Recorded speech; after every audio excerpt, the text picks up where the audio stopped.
All right, fantastic. Welcome everybody. Friday again, believe it or not. Yeah, Friday.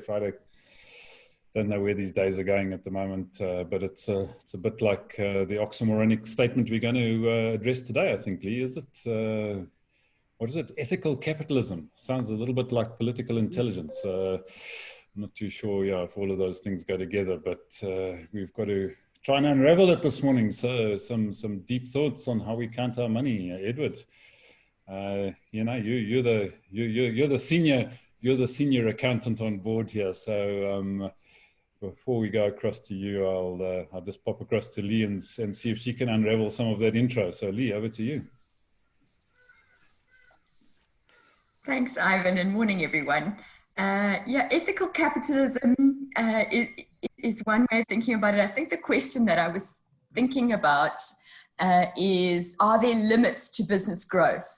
And if that falls into ethical capitalism, then fantastic. Limits to business growth. I was thinking about two things that are on opposite sides of the coin. And the one is my experience in working with sales teams in corporate, big computer companies, big software companies, and it comes back to shareholders and the pressure that are put on sales teams to deliver targets that are ever increasing, and if there's no let up, and so it doesn't matter what the economy looks like, or they're not adjusted for conditions, and especially multinationals. So a South African team has targets that are related to different environments and conditions. So I might be selling a kind of sub-story that I hear from sales teams.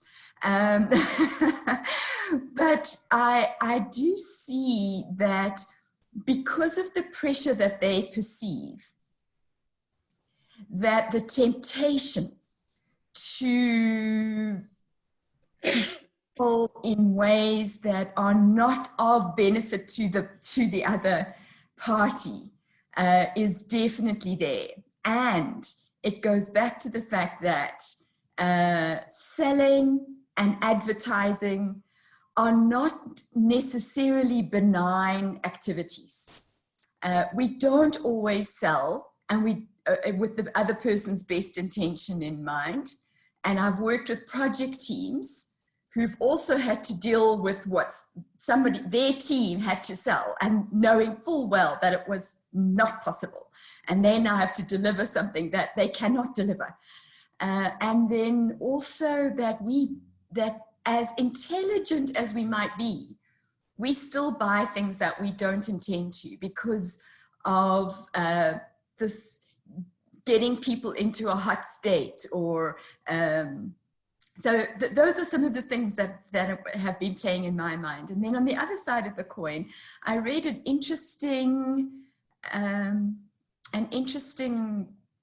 article many years ago, where somebody said, you know, we argue that people in celebrities and so on shouldn't get paid as much as they do, sports stars, that it's not in proportion to what they do. Say, for example, nurses and doctors who save lives.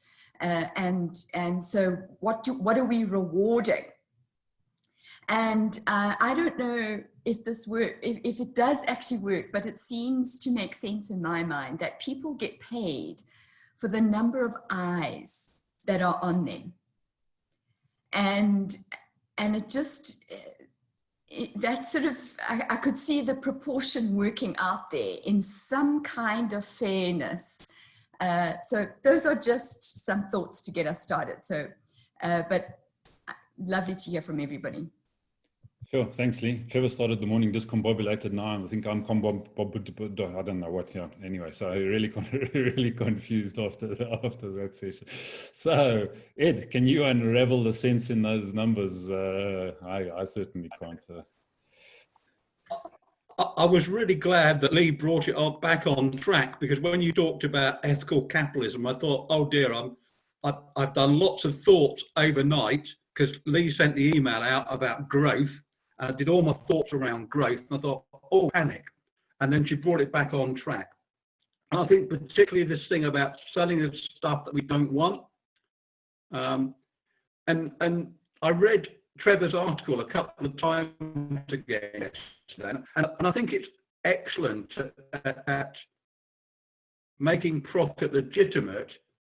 But I did wonder when his story would turn into the parable of the fisherman and the consultant, if you know that story.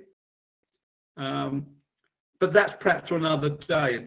But what I did think about was, well, and Trevor talked about time rather than money, and I think money makes things a bit more dirty. But I thought about, well, all that time he's saved those people, they're going to engage in other activities, and the population will expand dramatically. So there'll be about 200 people in this village, and they'll be drawing more water from the dam than's going in by the spring. But that won't matter too much because there's a big reservoir of water behind the dam, so they can afford to actually draw more off that's going in. And that's exactly what we're doing now. We are using up ecological resources much faster than the planet can regenerate them. And there is an organisation that measures what they call Earth Overshoot Day. It's when we've used up our whole year's allocation of resources. And in the 80s, it was in November. So by the end of November, we'd used up our year's worth. Last year, we'd used up our whole year's worth of resources by the end of July. So in 7 months, we'd used up a whole year's worth of resources. Fortunately, due to COVID, they reckon this year, Earth Overshoot Day will be 22nd of August. So actually, COVID's done some good. But I think it's that thing that interests me was that growth, either in demand, because people want more, they want stuff that people are selling us, they want to buy trinkets, they want to buy, well, they don't want to buy rubbish, they're forced to buy rubbish, and also the fact that with the population's growing, we are going to run out of stuff. So we need to find another business model which kind of gets us back to the fisherman being quite happy fishing, rather than working very hard until he can retire so he can fish then.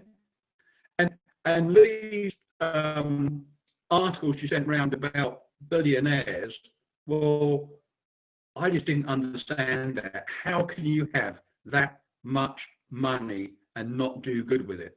So that's my thoughts. Perhaps not the direction that people expected, but I'm going for the planet. Great, thanks. Yeah, some of us are shooting for the stars. You're shooting at the planet, or shooting the people on the planet. I'm not too sure which way you're going with that one, but yeah. Right, sure. Who shall we pick on next? I think it has to be Herman after that. So Herman, across to you. Morning, everyone. I believe that growth is possible, except the emphasis has to change. We need to look at, instead of quantitative growth, we need to look at qualitative growth. So growth for business is there, but we need to stop exploiting, for example, planet Earth as Ed referred to, because right now we take about, yeah, I think Ed gave good examples what we're doing to the planet. And if we don't start letting it replenish naturally, we're running out of resources. And I believe that that kind of growth I'm advocating would also give capitalism a much more ethical face, yet I think it definitely needs a strong transformation to become ethical. Just let me give you a couple of examples. A lot of the devices we are buying today have automatically built-in obsolescence. you know, your iPhone 2 would still work today, but we're on iPhone 9 or whatever the number is, or 10 or 20. That's built-in obsolescence, which is not necessary. Plus, we also need, and that goes a little bit more to the ethical side of capitalism, or the unethical rather, we need to make companies responsible for all the externalities that they are creating. One prime example is the South African mining industry. They climb into the earth, take out, poison the soil, leave it after there's nothing to be mined again, and leave it for you and me to pay damages they caused 50, 80, 100 years ago. And a final example with regards to a more ethical phase on capitalism, there was a beautiful an article I can share with you. The waste workers in New York went on strike, and the city thought they could kind of outlast them. And eventually, because the stink and the rats and what have you was just too much, so they had to accept the salary demands of the waste workers. And by the way, we've got nurses in this country, teachers who are underpaid and not getting the reward for what they are doing. In contrast, there was a strike by bankers in Ireland at about the same time, and the economy just carried on ticking along. So we also need to look at where really is the value being created. Is a waste worker possibly worth more than a banker? Thank you. Sure, the oxymorons keep on rolling. I don't know, but yeah, I would I would definitely think that's a high possibility, Herman, that waste workers are far more value than bankers to the economy. So yeah, we'll have to debate that one at another stage, I would imagine. So let's go across to the banker in the group. Jasper, just after we've trashed your business here. So how do you feel about that? I mean, what's the question? We know the bankers are the most important here. But I think the angle that I want to come in on is when Lee posted that question of, you know, how should there be a limit to business growth? Although I can think macroeconomically, I'm also tending to think practically in the situation. So I'm looking at the scenario of, call it a family farm or a farm. And I'm thinking of nature, a tree or an animal or even us. So I wrote down for myself the statement there, growth according to design, and finding an optimal state. So a baby is born as a baby, and you don't want to keep it as a baby, but you accept it as a baby. But for the first almost 20 years, that baby is a cost to the system. It has to be fed, has to be trained, has to be equipped and nurtured until it can become a productive adult. So you want to get that. Now, you can't rush the process. Unfortunately, it's going to take you about 20 years. But you accept the fact that, you know, this pain won't last forever. And it's not just pain during that time. But the ultimate of that thing is then a productive adult that hopefully from his 20s onwards to his 80s can be a productive adult. But in that body's physical growth, there comes a point around about 30 that the body is not going to grow any further. So the best is, how can I maintain this body to get optimal usage out of this body? And so I don't know why my thoughts went that way, but I think when we come to business, let's take the example of the farm. So here's a farm that's been in the family for donkey's years, and every successive generation carry on the farm. And that farm has already, let me just quickly switch this off.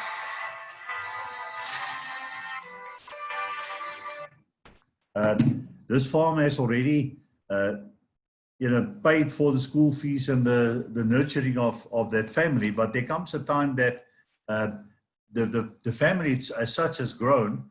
So now you still just have the same farm.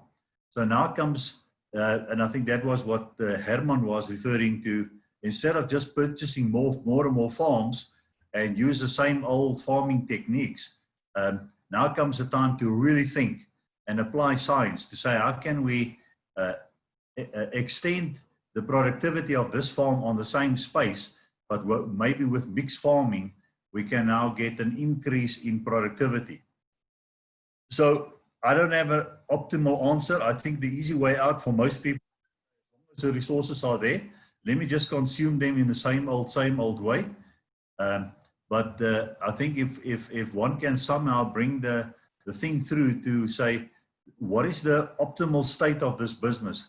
So the optimal state would be to how fast can we get into a break even, and then what? What is the purpose of this business? I think then we will strike a far more sustainable equilibrium in what we're doing. Sure, thanks. Thanks, Jasper. Yeah, I'm really worried about Ed and Jasper now, because Ed started off about growing populations on islands, and now Jasper's talking about babies and people that are going to be productive at the age of 20. So yeah, I'm not too sure about either of those directions that we're heading there this morning. But yeah, Steve, let's get across to you.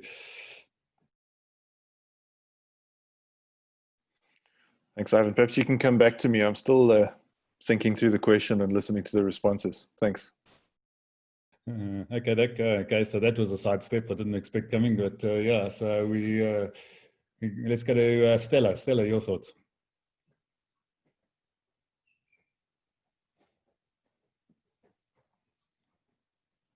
Stella, you muted. Sorry. Morning, everyone. So the question is, should there be a limit on the growth of companies? And I want to answer it in a way to say it depends on the what, the how, and the who. So the what for me is what is your intentions with your growth? Why do you want to grow? What's your motives for your growth? Is it only to benefit yourself, or is it for the greater good of more than just your own top management or your own business or you as an entrepreneur? But are you giving back to communities? Are you enriching other people's lives? The how is, how do you go about to get your growth? Are you destroying the environment to get to your growth, or what is the manner in which you get to the achieved growth that you want? And then lastly, the who. Again, is it who are going to benefit from this growth?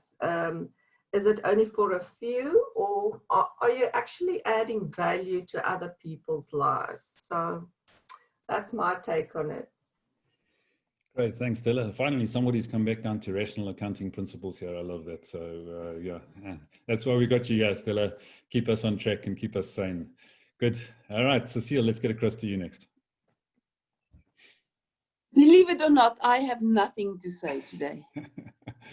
Cecile just does it. She doesn't think about it. She doesn't worry about it. She just does it. So that's why we love Cecile. So yeah.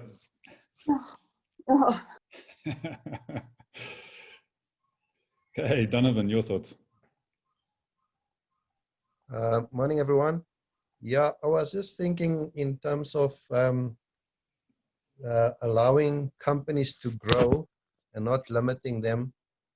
It will eventually cause them to move to, bigger premises, occupy bigger spaces.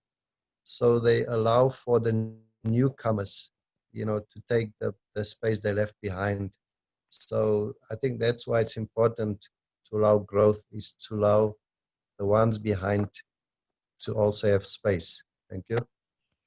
Great, thanks, Donovan. Yeah, I like that. Bring it again down to the practical stuff. Yeah, how does the food chain benefit from the growth of the companies? Right, Caroline, let's get across to you. Morning and welcome. Just need to unmute yourself, Caroline. You're muted.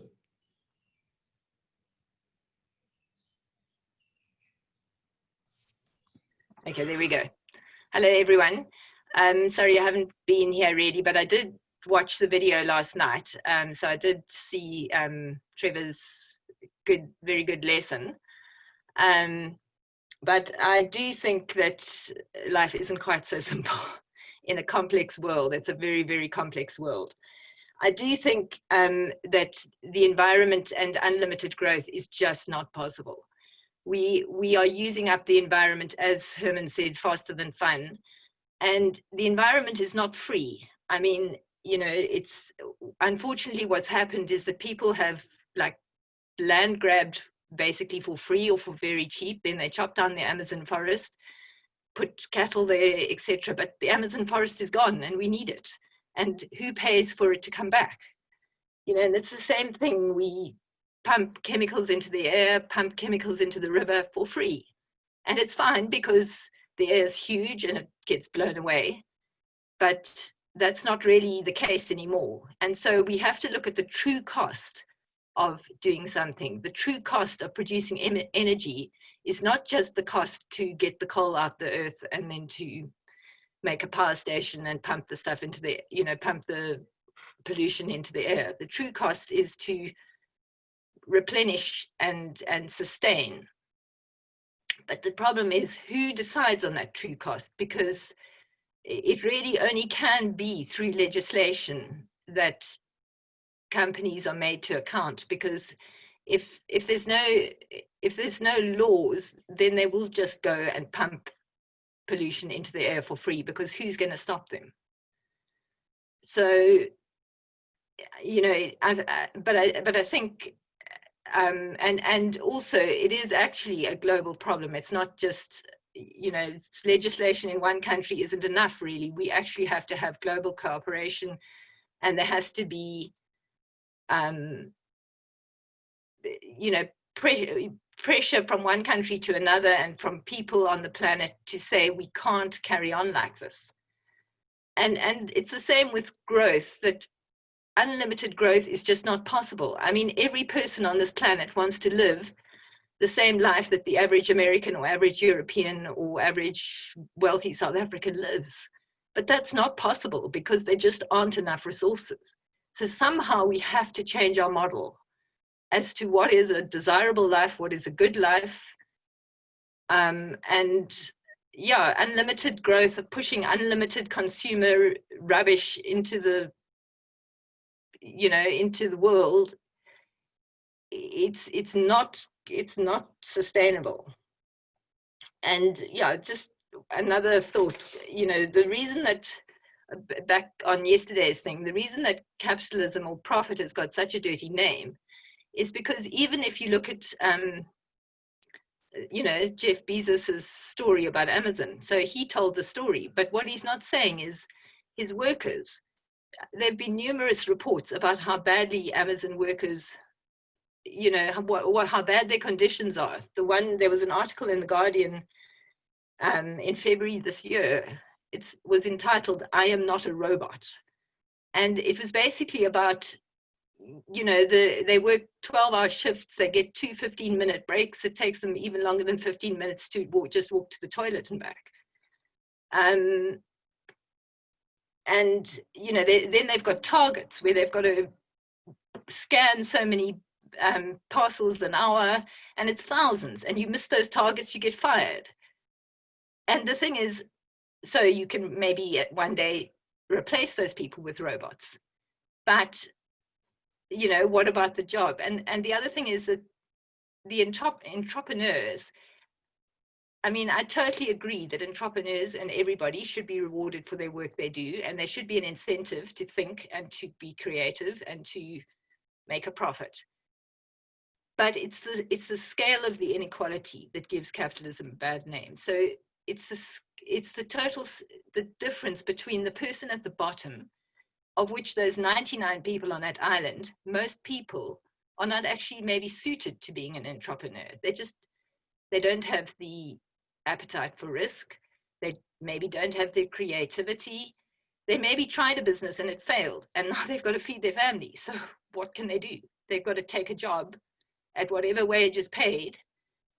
And it's the unfairness of it that you know, the person at the bottom is earning, like, I don't know what the factor is, but a minor factor of what the person at the top is earning. And that's where people get angry, I think. And then other things like Amazon doesn't pay tax. You know, they get around it, but small businesses have to pay tax. What choice do they have? So yeah, those are my thoughts.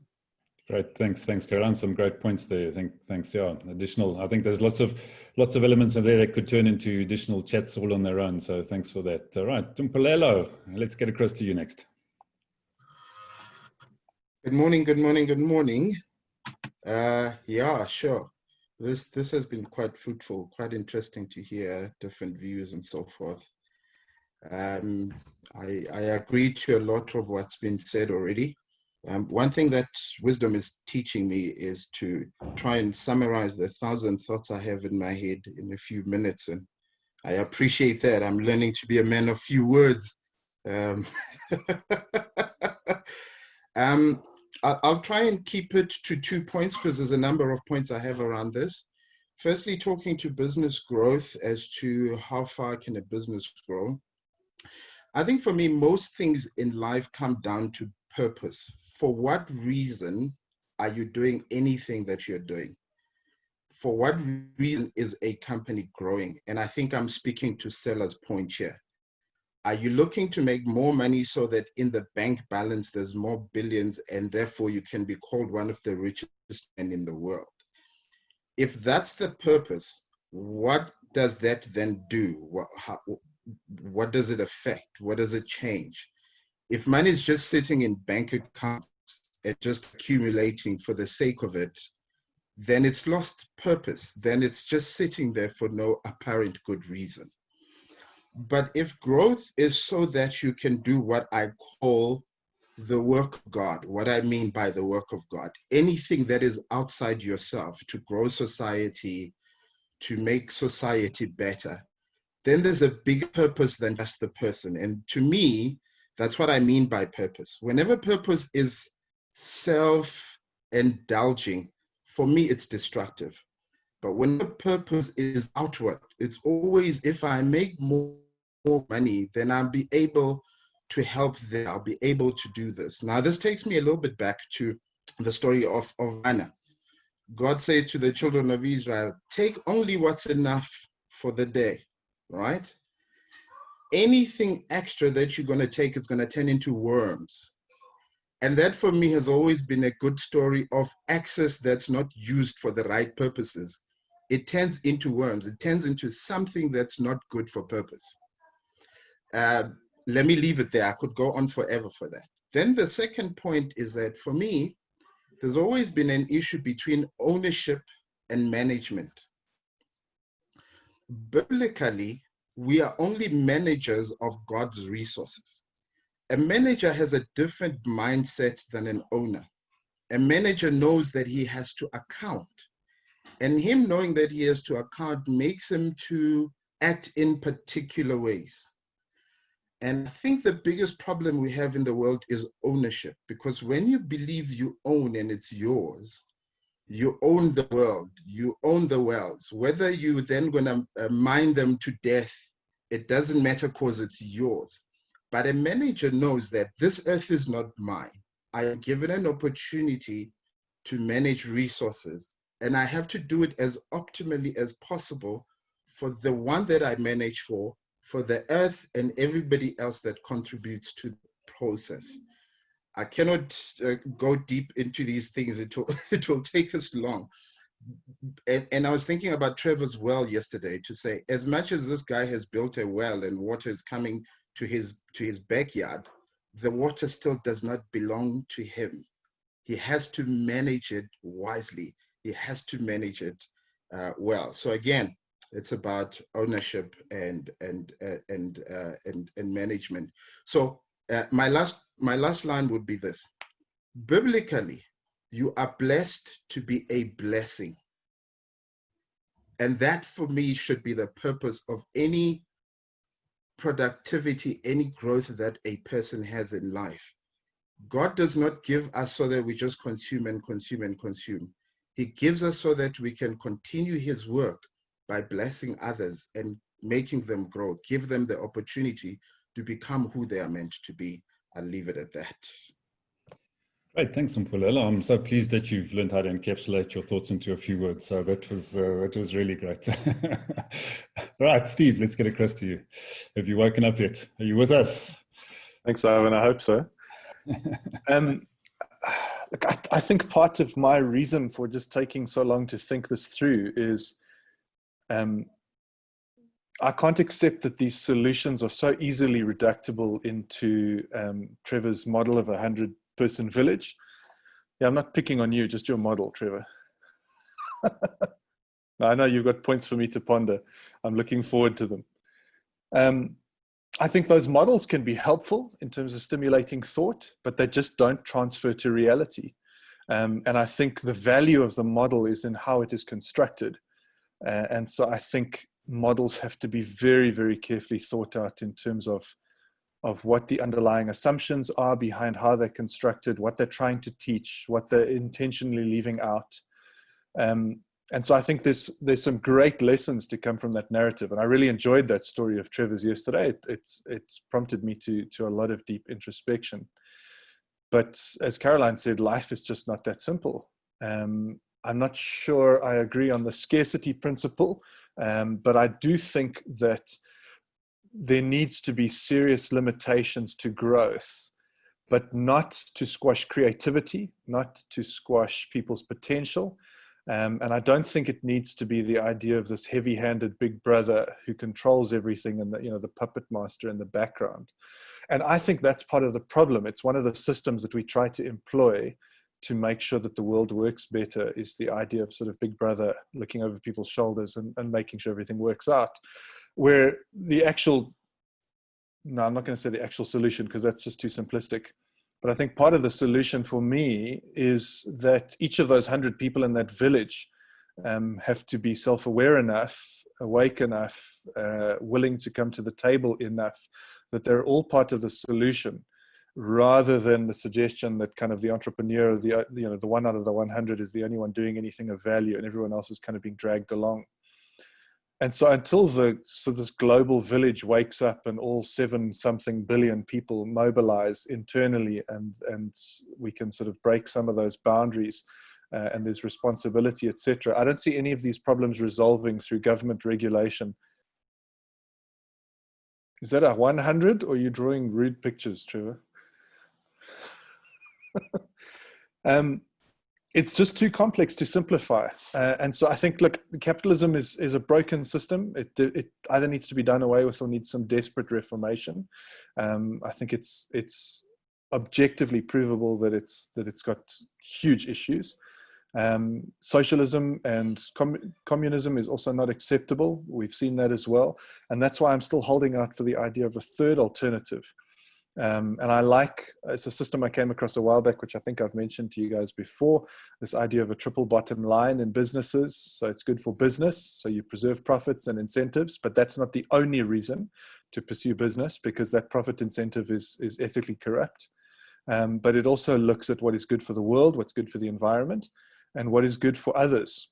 And you have to be able to think expansively enough to not limit that only to, who are the others that we're doing this well for, which environment, as Caroline said, this is a global issue, rather than just where the mine is based and what chemicals they pump into that part of our geography. And so the broader we're able to think, the more expansively we're able to think, the more people in their own individual capacity can come to the table and own their responsibility, I think we will see a better future. But until we're able to hold up collectively for some third, better alternative, we're just doomed to repeat these cycles that are not actually serving us. And it's about time we wake up and say, these are not serving us, and they're not serving the global population or our children's future. And it's time to do away with some of them, reform some of them, and look for something else. Oh man, there's so many things that we could get into, but we just don't have enough time. So like Mpumelelo, I'm trying desperately to keep it concise, but that's not really possible. So that would be a starting point. Good discussion, people. Thank you. Great, thanks, Steve. I'm just a little bit worried about you. So you've got capitalism, socialism, communism, and then you've got a third alternative. So I'm not too sure how those numbers stack up, but we'll talk to the accountants afterwards. But I'm grouping socialism and communism. It's a package deal. Yeah, all right. So now I'm going to go across the man who can count to 3 occasionally, and that's Trevor. So yeah. So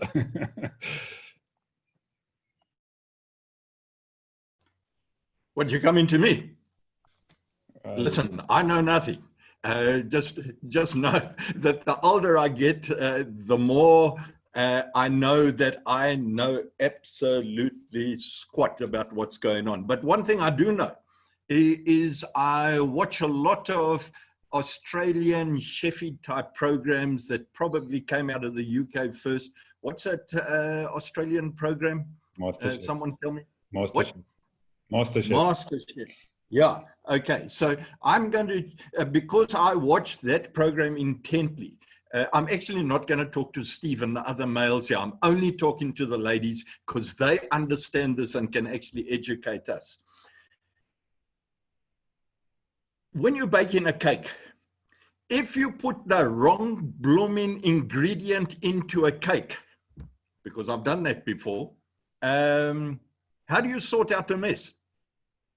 Ladies, someone, just please tell me. Chuck it out and start again. Now, that lady that came through there anonymously, I think provided the solution, okay?